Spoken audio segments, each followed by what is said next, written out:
It has always been my intention to document the pivotal events of my life.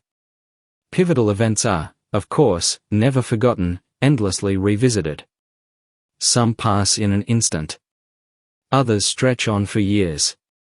Like a long-haul flight, where the in-flight entertainment is broken, the seat doesn't recline, and the passenger next to you is eating an egg sandwich with gusto. Either way, they tend to linger in the mind, turning up unannounced at odd hours like a relative with nowhere to stay. And this, I must say, is a great pity. Because the initial experience, however dreadful, at least had the decency to teach us something. At the very least, a firm conviction never to do that again. Life as it happens, is all connected. Sometimes in the moment we see it. Mostly we don't. At least not beyond what we might have thought or felt at the time. And there's the rub. Time. Nothing happens without it.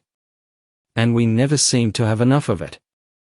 Until one day, like the great healer it is, it affords us a moment when clarity comes. Bringing with it a new understanding, more complete and with the grace of acceptance. Maybe, that is what wisdom is all about, letting go. Or learning to. Which leads me back to the story at hand. My story, Even the Sky Lets Go. You see, learning to let go and acceptance have been at the heart of the two events that bookend the first half of my life. The first, as a very young boy, and the second, as a father and a man. Both could have overwhelmed me. Both nearly did. Providence and faith may have played their parts, but there was another wisdom, another truth, that was revealed in those desperate times. And that was love. Sometimes familiar, sometimes unconditional. But it was there, when it was most needed. Often when I least expected it. All of us have our stories of love and loss. Love is the mainstay of life. Just look around you, even the daily news will tell you where love is, and where it's not. But for me, the love that has cut through, the love that has saved or sustained me, has more often than not been unconditional. Unconditional love differs, you will agree, from the conditional kind, where you have to do the dishes first. For me, this love has expressed itself through family, faith, and what many call the kindness of strangers. My story also has at its heart an unwavering devotion to horticulture. Yes, gardening. I've spent decades among plants, particularly roses. If you're unfamiliar with roses, let me assure you they are beautiful, temperamental, and prone to issues. Not unlike people. I began my career at the Wollongong Botanic Garden, where I spent my days pruning, watering, and occasionally wondering why I didn't choose a profession with fewer thorns. The work was satisfying. The camaraderie was excellent. And when the garden was in full bloom, it was truly a sight to behold. Every time I return, I'm reminded that a well-kept garden, much like a well-lived life, requires patience, care, and a willingness to get your hands dirty.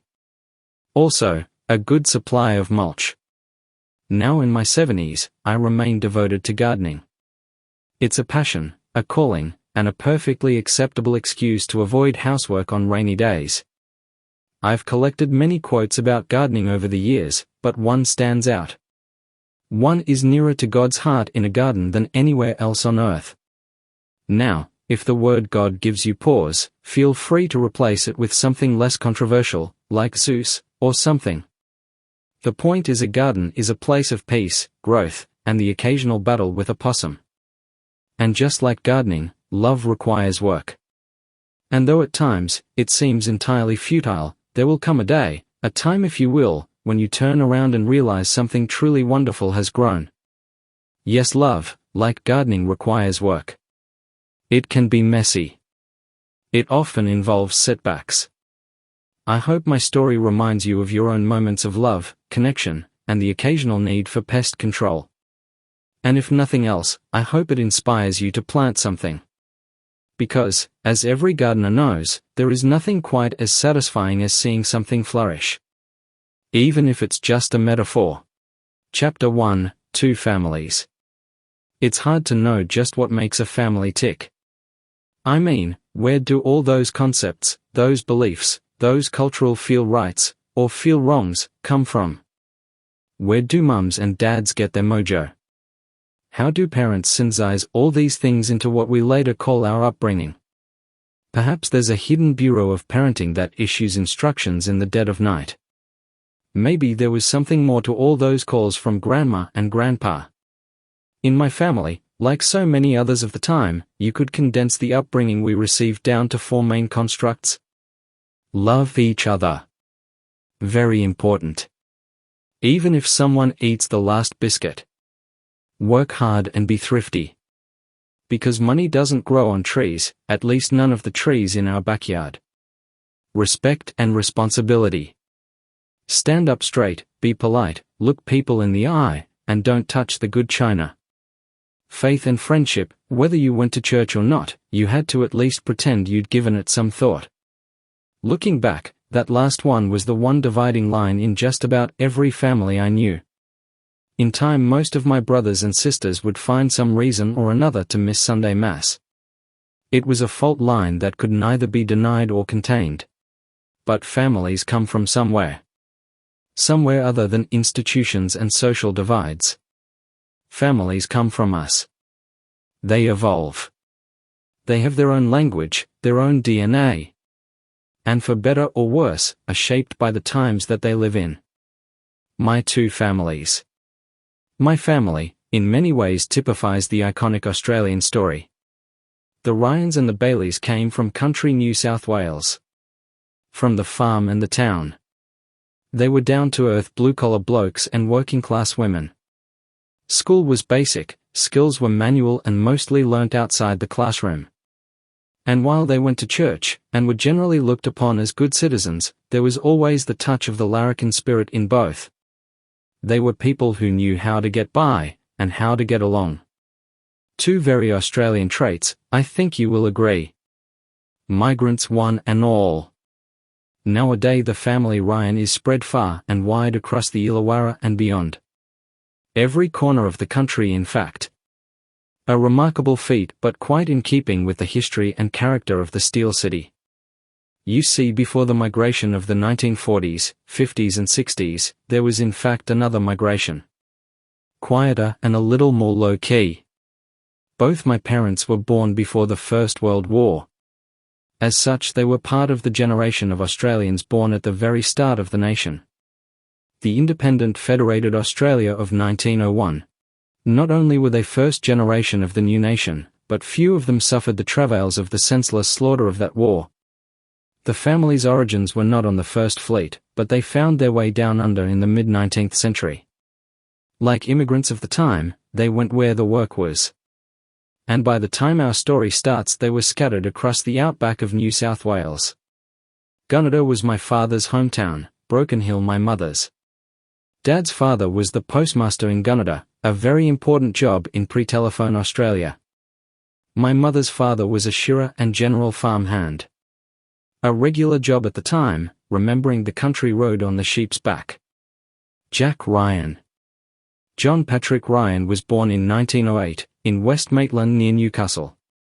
His father's name was also John Patrick Ryan and he was the local postmaster. During my grandfather's career in the post office, the family moved from West Maitland to Gunnedah, before finally settling in Wollongong. In later years, Dad would reminisce about those boyhood days. Swimming in the Namoi River during long hot summer months. Diving off the town bridge that traversed the river. It was a popular swimming spot, complete with a rope swing attached to a tree for taking leaps into the water. Those years coincided with the nation's first years. A time of untried optimism and a trust in the future that would have seemed as bright as those endless summer days of his youth. Dad was just old enough to see firsthand the impact of the First World War on the people of Gunnedah. The massive loss of life to Australians, fighting at Gallipoli and in France, was felt more deeply in the country towns and villages than anywhere else.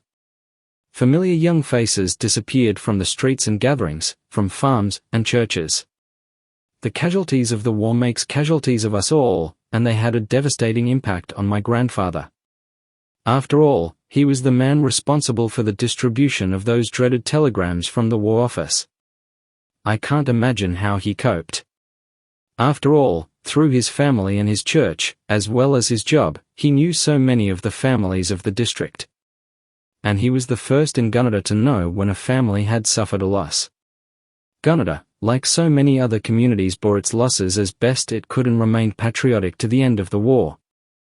My father's sorrow in recounting these sad memories was palpable. He saw the Imperial War carry away the cream of Australia's youth.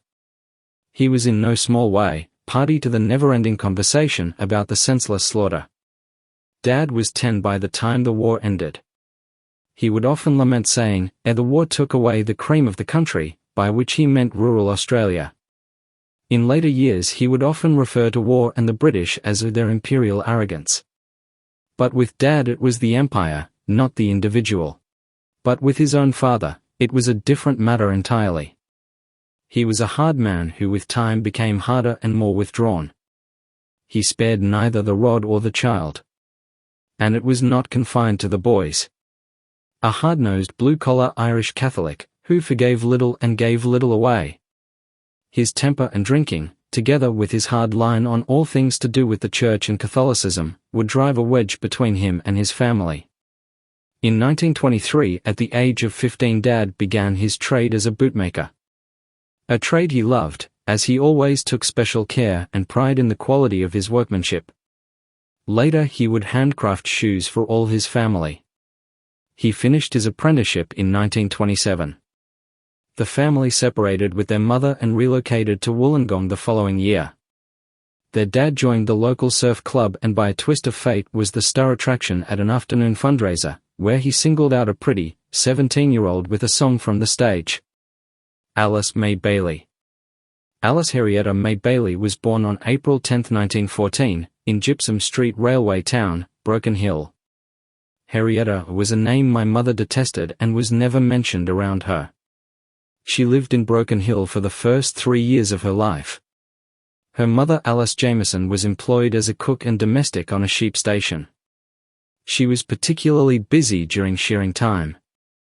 Her father William Northbourne Bailey was employed as a shearer, and as a farmhand when the shearing was done. Suddenly in 1917 her father passed away. At 28 he left behind my mother, just 3, and her sister Maud, barely 1. It was time their mother knew to move on. Hard to imagine in these days of Centrelink and parenting payments, just how difficult it was back then for a woman with children and no husband or breadwinner. It was akin to a slow death, both economically and socially. However, Alice Jameson was made of sterner stuff. She upped stakes and moved the family to Goulburn in southern New South Wales. No doubt she looked at their future on the sheep station as one of little promise. She was, after all, still a young woman and her 2 young girls deserved better. My mother would often relate to us just how cold Goulburn could be in winter. As a small child, she'd sometimes develop chilblains on her feet. The result of not always having shoes to wear. But things were definitely on the improve with the move to Goulburn. Alice Jameson was more than just resourceful. She was also a more than passable cook. She managed to get work in a bakery and cake shop. It wasn't long before their table was graced with some delicious and mouth-watering treats. The move to Goulburn would reveal another bonus for the resourceful woman. She met a man in trade much to her liking. His trade was also just the ticket, a bootmaker. A definite plus for her sometimes shoeless daughters. But there was another unexpected bonus. It came with no small degree of irony. His name was also William Bailey. After marrying, the pair decided that the girls too deserved a new start. It was 1928 and with a touch of serendipity, William and Alice decided to move to Wollongong. Better climate, more opportunities, the escarpment, the beaches. It just felt right. But not for Mum. She was almost 14 and immediately installed in domestic service. Like many young women of the time, she had little or no education. Beyond the basic reading, writing, and arithmetic. Hard to imagine now a girl going to work at 14 with only the most basic education, in a society that spared the worker no support, financial, legal or otherwise. Her 12-hour working day ran from 6 a.m. to 6 p.m. This for 6.5 days a week with only Sunday afternoon off. Her earnings were the grand sum of 10 shillings per week. That's $49 in today's money for a 78-hour week. In due course and by her own efforts, she eventually settled into easier, less exploitive work, paying 15 shillings per week. Her improvement came because of hard work and the attainment of a good reference. So, when the clock ticked over into 1929, everything must have looked rosy for the Bailey family. After all, every move they had made had worked out. Then in October in far-off New York, the stock exchange crashed and the world changed forever. Odd, isn't it? How we come to call calamities like the First World War or the Depression great? Despite it all, the Bailey family survived. As did my mother in domestic service. So it was 2 years later, on a sunny Sunday afternoon, a shy 17-year-old girl decided with a friend to attend a local charity concert. Their two paths, two people and two families, which had both been on the move for the past decade, found common ground and a future in the Illawarra. Over time I often reflected if my mother ever regretted having us 11 kids. Surviving for so long on only my father's wage. Was this better than remaining single and being in service? She never said. And I never had the heart to ask. It started with a song. Jack had volunteered to perform at a fundraiser for the South Beach Surf Club. It was to be on a Sunday afternoon. May, working in domestic service, could only get Sunday afternoons off. She and a friend had decided to go. From the stage, the shy young May caught Jack's eye. When introducing his next song, he said, "I'd like to ask the pretty young woman sitting second from the aisle in the third row, if she has a request?" She obliged with a request for "I'll Take You Home Again, Kathleen." Dad sang the song to her, as only he could. After the concert he asked if he could escort her home. May said yes. From that first meeting a romance grew. They would remain together for the next 53 years.